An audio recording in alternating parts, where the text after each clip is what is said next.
আর একটা আছে, মার মার তাড়াতাড়ি মার। হ্যাঁ। কে রে কেদা? ফোন এসে ফোন ধরস না কে? হ্যাঁ আব্বা, দৌড়তেছি। হ্যালো হ্যালো বাবু, কি করো?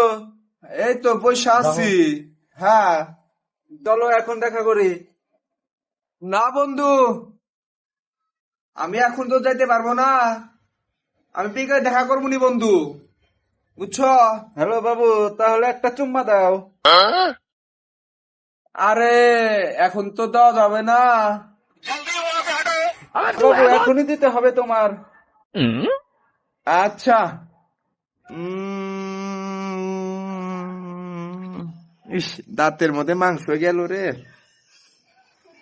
ও মন্দির বেটা, 7 দিনের লোক শুটকি মাছ, তুমি মাংস পেলো কোনে?